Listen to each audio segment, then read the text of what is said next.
What's up, guys? Welcome back to another video. Today is going to be a little bit of a different one.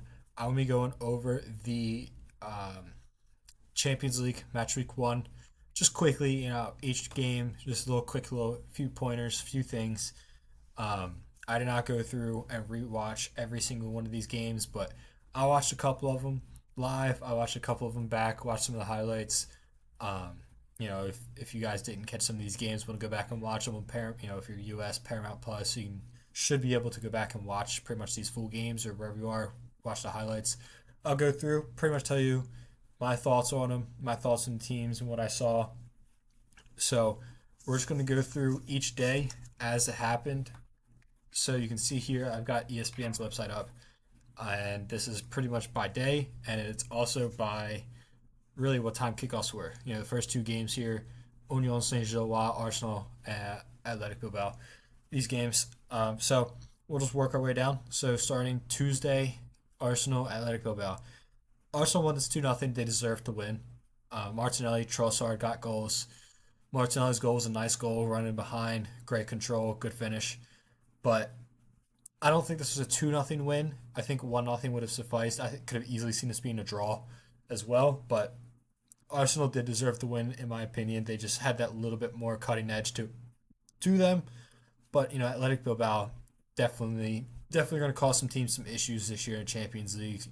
And so they're not some teams going to be a pushover. Even though I know that they're major countries, they still could be a pushover team. They're not going to be. I don't really see that happening with really any of the major nation teams this year. But Athletic Bilbao had decent show of them, but kind of blunt at the end. But Arsenal did enough, got the win, got the goals. So Arsenal, you take it.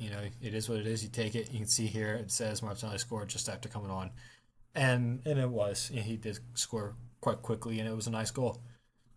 The other early kickoff in Eindhoven, PSV fall at home to Union Saint-Gilloise. It's a Saint-Gilloise Champions League debut and Champions League proper, getting the 3-1 win. You can see there Akimpelu with the pen, El Hadj, and Kevin McAllister, Alexis McAllister's brother, all got goals. Van Bommel got a goal in the 90th minute when it was, I believe it was 2-0 Saint Gilloise. Van Bommel crashed the crossbar a couple and hit the post a couple times. So it very easily could have gone differently, but PSV looked awful. They looked really, really slow and sloppy and messy, and they just did not look like a good Champions League level team. If PSV is playing somebody like a Man City or Real Madrid or Liverpool, they're gonna get blown out. But if they play like that, because that was a really, really poor performance. I watched a good bit of this game, and it was just a poor, poor performance from PSV. But Saint Gilloise were solid. They had some energy about them. They were moving the ball well. They knew what they were doing. They stuck with their game plan, and they made it work. And clearly, they got the better of it, got the win. They easily could have scored more than three as well. But yeah, I mean, Saint Gilloise is definitely a better side, and if you're playing against Saint Gilloise, they could definitely cause a few issues in those games later throughout this Champions League. They're in good form in the league. They're in good form now in Champions League, their debut campaign. So really, look out for them. I expect them to kind of get into the playoff spots. I don't remember what their schedule exactly looks like, but I see them picking up some points here and there, especially this win, getting them started early. It's a nice win for them, but I do kind of expect them to be at least trying to battle for those spot playoff spots for the next round. So then the 3 p.m. Eastern kickoff times, starting with a very shocking result: Benfica Karabakh. This game was in Lisbon. Benfica got off to a really good start. You can see there Bar- Baranechia and Pavlidis got goals 2-0 inside 17 minutes. And then they just fell apart. They couldn't put the ball in the back of the net the rest of the night. It didn't look good. I went back, watched a good bit of this game, and Karabakh just looked a much better side. I mean, You can see there Leandro Andrade, Duran, and Kashuk all got goals. Kashuk getting the goal in the 86th minute to win it. This is Karabak's first ever win in the Champions League. They were in the Champions League, I believe it was 2018, when it was still the groups. They did not even pick up a point. This is Karabak's first win. This is also the first Azerbaijani side to pick up a win in the Champions League proper. So, congratulations to them. A huge result for them and their league and their country, for the club. It was definitely, they're not going to be too upset for the fact that Benfica did not look good, but yeah, Benfica really need to sort it out and figure something out before the next game because they did not look good at all and they need to figure it out because they're expected to be in the playoffs and into the next round. And I believe they did appoint Jose Mourinho. I'm not 100% if it was confirmed yet or not, but I know they're looking towards Jose Mourinho, so maybe he turns things around and they become a tough team to play against. But we'll see. It's something to keep an eye on. Don't sit there and just bet against Benfica if you're betting, but at least do some research and see how they turn out, how they look under the new manager before really betting on their games and seeing what it is. Now on to the game of the week. Juventus and Dortmund. 4-4. Goals from Yildiz. What a goal Yildiz scored as well. Yildiz looks a fantastic player. Everything I've seen about him, the few games I've seen, he looks really, really good. He's still young, so I don't expect every game to be a blinder, but he seems to turn up and score some worldies, and he plays pretty well every time I see him. Vlahovic got two, and Lloyd Kelly got the goal in the 96th minute to bring it to 4-4. But Dortmund, they got goals from Adeyemi, Mecca, Jan Koto, and Bensabaini on the penalty kick. 4-4. It was a great, great game. It was open. It was fun. Chances all over the place. I mean, there's so much happening, so much to there. So if you're going to rewatch one game, go rewatch this one because it's just so fun, especially that second half. The first half was really blunt. I mean, nothing happened. There was really no goals, 8 goals in the second half. So even if you just watch the second half, but it was just goal at one end, goal at the next. It seemed like the whole second half. It was just so much fun to watch. It was a good game. I really enjoyed it. Both these sides have had issues protecting the goal, their own goal. They're scoring, but Juventus I think gave up 3 or 4. I think it was 3 at the weekend before this game to Inter Milan at home, and then 4 at home as well to Dortmund. So defensively, Juventus is struggling a little bit. They're going more forward. They're not that same Juventus defensively strong side that we're used to seeing when they had Chiellini and Bonucci and Buffon, but it's still a good side.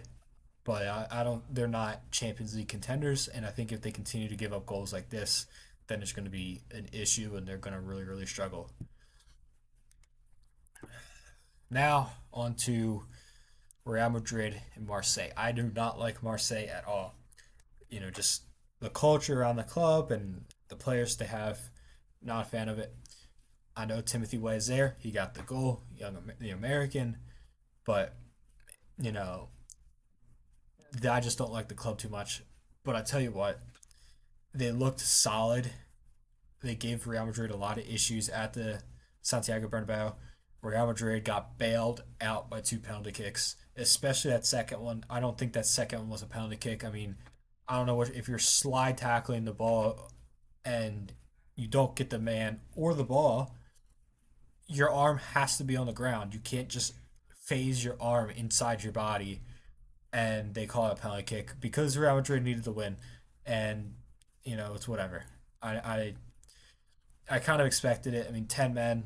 Danny Carvajal got sent off after he came on for Trent, who got hurt. But yeah, I mean, of course, Real Madrid get penalty kicks to bail them out. It seems like this kind of stuff always happens with Real Madrid in the Champions League. I'm tired of it. I know if there's Real Madrid fans, they're gonna sit there and say it was a penalty kick nailed on. The first one I think was understandably given. I'm not talking about the first one. It makes sense. I'm not saying every single penalty kick that they get is a bogus pen, but I think that second one, I don't think that's a penalty kick, and I really can't believe it was given. It bailed them out hugely. They were really kind of disappointing. I know they had 10 men, but they had 10 men at the 72nd minute, not the second minute. So, yeah, I mean, Real Madrid, not really convincing. I still know that they have a bit to go, and they've had some injuries, but yeah, I'm not super convinced by Real Madrid, but at the same time, it's Real Madrid in the Champions League. I expect them to obviously make the playoffs, or if not, first eight, and make a run at the final. And then probably the one of the most boring games of well, definitely the most boring game of the day, one of the more boring games of the week. Spurs and Villarreal. Literally nothing happened in this game. There was a own goal in the fourth minute, and apparently it was pretty funny. It happened. It was just a fluke for Junior, Luis Junior, but nothing happened. I mean, I'll show you the statistics real quick, but look at this: one shot on target from both teams combined. One shot on target, 19 shots in the entire game. It just, I know that I'm used to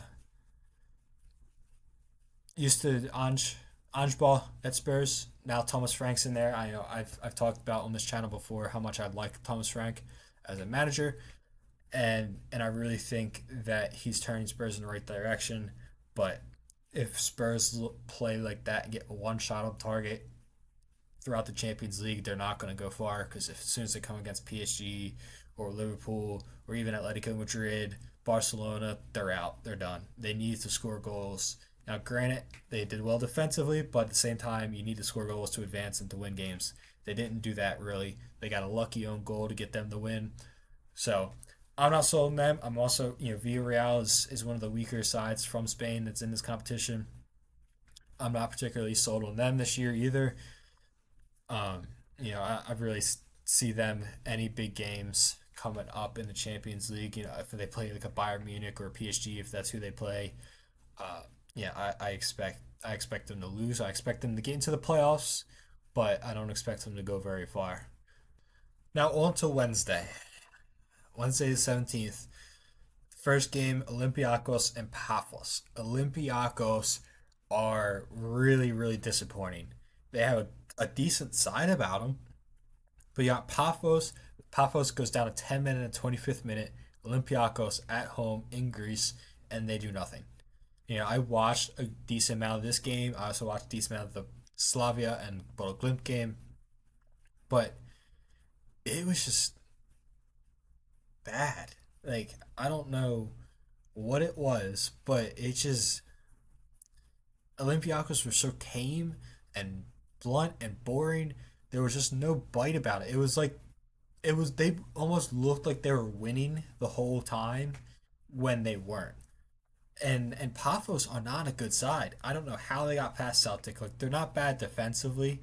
They do that good bit of group defending and gang defending, but you know it just they any bit of a side that had a bit of urgency and technical fluidity to them on the day would have broken down that Pafo side within 60 in 60 minutes. 10 men. I mean, those chances, Paphos had chances. I saw them almost score several times. They were close. Paphos easily could have came back out of Greece, gone back to Cyprus with a win. This is Paphos' his debut as well in the Champions League, and they pick up a point at Olympiacos. And I'm sure they're happy and their fans are happy, but very, very disappointing Olympiacos. I wasn't high on them. I'm not saying they're going to make some run or anything like that, but usually in Greece, it's an uncomfortable game. Like I would not be worried about going to Greece and playing them based on that first game. They were not at all scary. Just really not sold on them. Next up, another Champions League debutant, Bodo Glimt in Czechia against Slavia Prague. 2-2. And Boji, left back, got a couple goals for Slavia. And then Dasi got a goal. And then Sander Fett, 90th minute, absolute screamer. Probably the goal of the week. If you guys did not go watch that goal, great goal. Go back and watch it. Absolute peach of a finish on the volley. Bar down. Beautiful goal. I've been really high on Bodo Glimt for a couple years now. I'm back in the summer, early summer. I made a video talking about how Bodo Glimt is a solid side and to be careful and to watch out for them. If you're going going off, making that trip to the Arctic Circle in Norway anytime in this campaign. It's going to be a really tough game.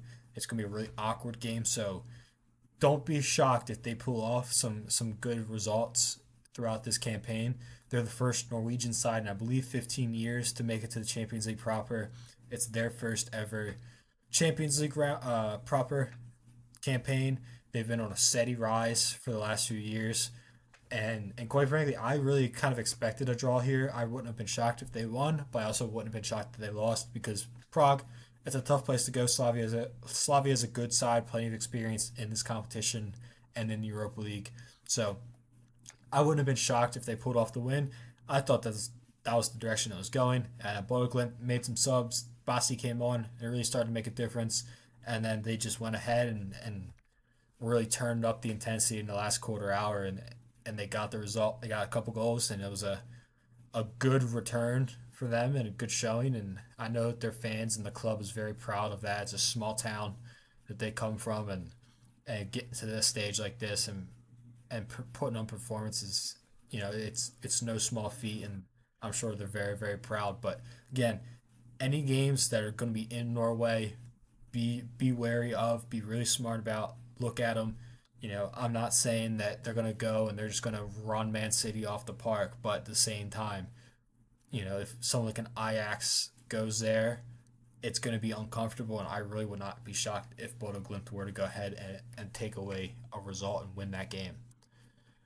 So then off to the 3 p.m. Eastern kickoffs. Inter, Ajax, Thuram, Marcus Thuram getting 2 goals, 2-0 win in Amsterdam. Inter just looked comfortable. Ajax have been really kind of disappointing these last few years. They had a great kind of comical collapse towards the end of the season. They looked like they had all but won the league in the Eredivisie, and then all of a sudden they just could not even win a game. And PSV went on a run of winning like 7 straight games, and they just won the league. They stole it from them on the final day. But Inter, they looked solid. They've looked solid so far this season. Um, they're gonna be a tough team to play against. They prove it here. Marcus Thuram getting a couple goals on either side of halftime. And that's really all they needed. It was really quite comfortable for them. They weren't, it, there was moments where Ajax threatened, but it wasn't anything crazy. Inter were deserved winners in that game, and there's not much else about that. I think Inter's going to be a solid side. They're going to make a good run at the Champions League final again to this year. And then Bayern Munich, Chelsea, Bayern, they look a good team this again. Is that going to hold? I don't know. But Chalobah own goal, Kane with the brace, Palmer got a goal. I think Palmer had a goal disallowed. I think it was Palmer had a goal disallowed. Um, but yeah, I mean, Chelsea are again just a weird team. They look good some days and not good some days. Their squad's an absolute mess. The club is a mess at the moment. You got Sterling and Disasi just training at like midnight. So there's a lot of off-field stuff going on with Chelsea that's really concerning, and I doubt it's affecting the first team squad, the manager, and all. But at the same time, I know that the PFA, I think it is, or FA, someone is stepping in and starting to uh, deal with Chelsea on some of those players that are kind of exiled from the first team squad and the training grounds and stuff. So it'll be interesting to see how that develops. They just got in trouble with some other stuff recently, so it'll be interesting. But Bayern Munich are going to be a good side. They're going to, I'm going to say at least minimum, bare minimum, round of 16, probably quarterfinals, depending on their round of 16 draw. I kind of expect them to get top 8. They've got some decently easy, relatively easy games this year, so I do expect them to probably qualify top 8 and get that automatic bid to the round of 16, in my opinion. Chelsea, bit awkward, not a great start, but they still got some easy games coming up, so we'll see how things play out. But yeah, they need to get some consistency. I mean, they looked a solid team to start the season, and they're already starting to hit a little blip. And then they went a long summer with the Club World Cup, so that's really going to catch up to them. Colwell already's hurt, and so I'm kind of waiting for some more injuries, unfortunately, on Chelsea's end, and I'm kind of expecting it. I think they're going to fall off quite dramatically, especially when it gets to the winter and the spring. The captains of leaving it late so far. Now, granted, today I'm recording this on the day of the Merseyside Derby. They did not leave it late, but they left it late here. Van Dijk getting the 92nd minute winner. I thought it was going to be a really comfortable game, but it's Atletico Madrid. It's Diego Simeone, Marcus Llorente. Um, Made it uncomfortable. Llorente get a couple goals, but Van Dijk got the winner. Liverpool somehow did it again. I Liverpool. This is probably the best game I've seen them play. Even if I take into the effect of the Merseyside derby today, the first half of the derby was really good. The second half, not so much. This Liverpool game, this Madrid game, they looked really good. They deserved to win this game. They produced a lot of chances. They easily could have had four, five, six goals. Um, they just lacking that little bit of clinicalness at the end, but I think it's coming. I think they're really going to click into gear really soon and just start motoring teams down. But you know, the first goal from Lorente, I don't know how it wasn't offsides. I texted one of my buddies and I'm like, I don't know if VAR already left the building and went and got themselves a pint and some chippies at halftime already. But Griezmann standing right in front of Allison 10 yards offsides and they don't call it. I don't understand where that was. But at the end of the day, didn't really affect anything. Liverpool still got the win and starting off season already, continuing on a hot streak. Another team starting off hot, like normal, like always recently, PSG 4-0 win, Atalanta. Atalanta's another side that I've been really unimpressed with the last 2 years, ever since that good run to the Europa League final and win a couple years ago. I've not been impressed with Atalanta. They look really sporadic. PSG, they've had some injuries, some small injuries, but Marquinhos, Kvaratskhelia, Nuno Mendes, and Gonçalo Ramos all got goals. Ramos late on to seal it, but this PSG side absolutely dominated in Paris. Atalanta were at sixes and sevens all day, chasing shadows, and PSG just ran them off the park. The scoreline is a very fair representation. I think PSG had like 22 shots. At Atalanta, I think had like six. It was a very, very much one-sided game, like the scoreboard reflects. And yeah, PSG obviously once again they're just going to be right there. I think Liverpool are favorites, but PSG I expect them to be right there. I'm just worried about their fitness as well. Just like with Chelsea, the Club World Cup going through. PSG's one advantage is the fact that Ligue 1 is a bit easier. Marseille is going to be looking good this year. I thought Monaco was going to be looking good, but they've been kind of here and there. But PSG is going to be able to rotate like crazy back end of the season. They're going to be up by 40 points by the time Christmas comes, I feel like, every year. Um, and then Coupe de France, they're just going to be able to walk like they always do until the end. So they're going to have more chances to rotate, unlike Chelsea. So they might be able to keep their squad a little bit more fit. But yeah, I think if they stay fit, this is a series side to go back to back and win the Champions League again. I'm really scared about PSG. So if I just do I want to avoid them at all costs. We on Liverpool unfortunately got them to round of 16 last year, lost to them penalty kicks, but that's one side I do not want to even get close to and sniff until the final, and even then, I want them gone. I do not want to play them at all this year. All right, so on a Thursday, they with it being the opening week for some reason, now Champions League is essentially putting all of the Champions League games week one, and then you got Europa League Conference League the next week, and then it'll fall back into the regular Tuesday, Wednesday schedule for Champions League, Thursday for Conference League, and Europa League. So we have games on Thursday, spread out a little bit more. And like I just said before, a few minutes ago, Monaco has been all over the place. And here's an example: they lost 4-1 to Club Brugge and got ran off the park. Ansu Fati got a consolation goal in the 91st minute, but Nicolas Tresoldi, Onyedika, Vanakin, and Diakon all got goals. 4-1 win in Brugge. But, like you can see 26 shots from Club Brugge and 10 on target. I mean, it was just an absolutely dominating performance from Club Brugge on the day. Monaco was ran off the pitch. Embarrassing performance from them. They really need to step it up because they're going to be battling against someone like a Club Brugge or a Copenhagen and a Frankfurt for spots in that playoff spots, and you lose too many games, and all of a sudden you're all the way at the bottom real quick. It is hard. I think you're going to be needing a lot of the supercomputers are saying 10, 11, 12 points to get into the playoff spots. So they really need to start picking up some wins and sort it out because it a performance like that, that's a game that on paper when the schedule came out, oh, that's a win, it's a win, it's easy, you're off the Brugge, we can go win that game, and all of a sudden you lose it, and all of a sudden now you're trying to find some points elsewhere. The other early kickoff, absolute typical Bayer Leverkusen stuff. Doesn't matter that they lost so many guys or whatever.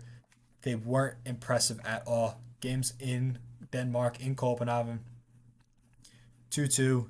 Jordan Larson and Robert both got goals. Grimaldo and an own goal from Hastiakos in the 91st minute. Leverkusen rescued again at the end. But I understand. I think this was Kasper Hjulman's first game or second game in charge of Bayern Leverkusen. He hasn't been there very long after they've already sacked Ten Hag this year. So Leverkusen were definitely,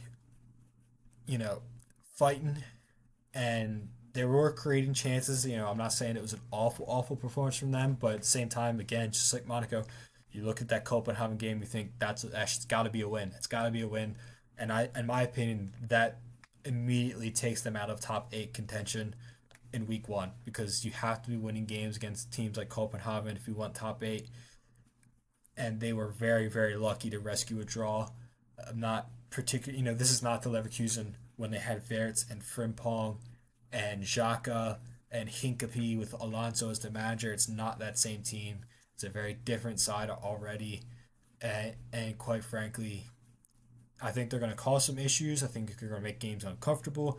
They're going to be a tough team to play against. But I think once you get to the round of 16, if they get a decent side of Man City, Real Madrid, even Atletico Madrid, I think Atletico Madrid are a better side than them. I think they're done with, I think they're a round of 16 team and out, in my opinion. One game that really kind of shocked me as we head to the late windows was the Eintracht game.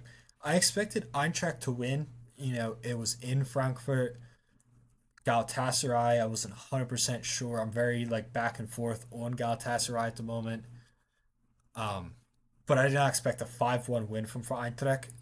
Now, granted, two of the goals are own goals. Sanchez and Singo own goals, but Ozun, Burkhardt, Knauf all got goals as well. Achgun got got the goal for Galatasaray. He put him on front, but yeah, I mean it was Eintracht looked really good. I went back watched good bits of this game. Eintracht actually looked pretty good. Galatasaray didn't even look awful, but they looked like they just could not keep up. They looked I don't know they looked old, uh, and I know some of the players like Davinson Sanchez is starting to get towards the end of his career, starting to get towards the end. He's past his prime a little bit. They got a few guys like that, but I don't know. It just I was expecting more from Galatasaray and not as much from Frankfurt as I saw in this game. But hey, that really puts Eintracht Frankfurt on the map for me then, and saying, hey, this is not a team to be just roll over. And I get that. I mean, they're a German side, Bundesliga side. They're here for a reason. They're not just given this spot for fun. But yeah, this is a very tough team. I think they're gonna make some interesting games, some interesting, but I also just don't see them having enough in their side to, at the end of the day, beat up Barcelona or Man City. I don't see that happening. When we get to Man City, Napoli, Di Lorenzo, early red card, 21st minute. Erlen Holland scoring again. He's back in form, back fit. Um, yeah, I mean it's Holland. He just scores goals. Pep Guardiola set this team up to just give him the ball in the box, and he just has to put his big head on it, or whatever he has to do. Just get on the end of balls. Doesn't have to do much else, and it works. And I can't fault it. But at the same time, it's can is he going to stay fit? And I've been saying it since really they bought him. Is a guy of his size, his physicality, is he going to be able to stay fit year in year out? Last year we saw he really struggled with injuries at times, and nothing awful, no torn ACLs or ruptured Achilles or anything, just small little persistent injuries coming in and out, and that really set him back last year from the Golden Boot race in the Premier League and Champions League, and I know Man City had a lot of issues last year with fitness. I think this year they've already looked like they've sort of are working on that fitness, but they have had a bunch of injuries already. I know some guys like Cherky, Foden, I think was out for a little bit. I don't remember if Foden's back yet or not. Ait Nori's out. So they've already had issues with injuries. But if they stay fit, if Holland stays fit, they're always going to be a tough side to play against. They're not as dominant as they used to be, but at the same time, it's Holland, it's Doku, it's Rodri, it's the same guys. They're going to be an issue. You got Donnarumma in there as well now in net. So it's going to be tough. They're a tough side to beat. It's Man City. But I tell you, Napoli going down to 10 men, they don't make it any easier for themselves. So it'll be back and forth. Um, yeah, it'll be very, very back and forth, really, for the Man City. I think if they find their form and stay fit, stay healthy, stay consistent with their lineups, they're a real, real issue. And again, they're just going to make that run for the final, trying to win another one. Another side that I think is going to make a run, could make a run if they stay fit and healthy, is Barcelona. Rashford getting 2 goals in his return to England, taking down Newcastle. Anthony Gordon consolation late on. Um, I know Lamine Yamal is hurt at the moment. I don't remember how long he's out for, but he is injured at the moment, and they still win. Their turnout results, their turnout wins. The champions of Spain is continuing to do. They've looked really good recently these last couple of years. So I'm concerned. I'm not sitting there fearing them necessarily as much as I really do with PSG. But at the same time, I don't want Barcelona. As a Liverpool fan, if I sit there, I see Barcelona, I'm crap. It like we could lose, we could win. They easily could go ahead and win the whole thing. They're one of the favorites too. But I think PSG is favorites. I think if Liverpool clicks, they're favorites.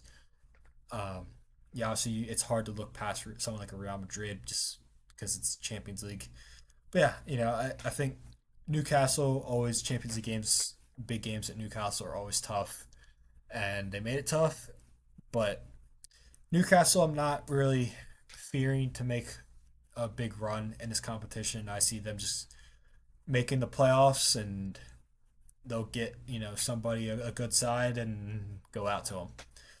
And really, I think that's it. They're they're not they're not as threatening as some people make them out to be. And especially if you take that crowd out of it early on, you're all right. Now on to the last game, the big shocks of Champions League, and I think I actually did say Paphos beating Celtic. It was Cat that beat Celtic, not Paphos. Paphos beat uh, Sparta Praha, I believe it was. I'm not 100% sure, but I think it was a team from Czechia that's Paphos took down. But Kara took down Celtic. Celtic looks like crap. But Kara making the long, long, long trip from Kazakhstan all the way to Portugal to Lisbon, and they get taken down 4-1 to Sporting. And Sporting, that's what I expected. I expected Sporting to win. I mean, Carrot can go back, hold their heads up high. They scored a goal. They got a goal. Through Ed Milson in the 86th minute, but goals from Trincao, two of them, a goal from Alison Santos, and one from Quenda. Very much deserved win for Sporting. It is what it is. But yeah, I mean, the Sporting side, they're going to get games like this where they're going to play teams a little bit further down. Expect them to win. If they play Galatasaray, someone like that, I expect them to win. But then I expect it to possibly be uncomfortable. I do think they could make games uncomfortable for bigger sides, but I just don't see them having the firepower without someone like a Gyökeres anymore to really cause some kind of serious upset and it's a Cinderella run. So I expect them to make the playoff rounds. Depending on the draw, I could see them being around the 16 side, but nothing really beyond that. They're not much else beyond that. It's a side from Portugal. I'm sure they'd be happy around the 16, and if they were to get knocked out by a PSG or something, they would they'd be like, okay, fair, as long as they make themselves have a good account of a good account of themselves and they don't get absolutely blown out the water. I think they'd be okay with things. But yeah, I know that I didn't go too much in depth some of these games. If you guys really want me to go in depth into one of these games, I can really get a good breakdown of the games. But I just want to go through, give a little few tips, few pointers on these games. The whole of match week one. I think maybe next week, once Conference League, Europa League goes through, I'll just pick out some stuff, talk a little bit more in depth, especially like your bigger sides or some different stories that happens really. But yeah, thank you guys so much for watching. Um, I'm hoping I can get some more of these real life based videos out. The FM videos are just nice, easy to make. FM 26 is coming out soon, so I'm really amped up and motivated to play Football Manager at the moment. Try and getting as far into the hook strat and save as possible, but yeah, I'm hoping to get some more of these out now that season is in full swing. I've got some good stuff lined up, especially as we head towards the winter and we start approaching the World Cup. So make sure you guys stay tuned, like, comment, subscribe. Let me know if you guys have any videos you guys want to see. But yeah, thank you guys so much for watching, and I will see you next time.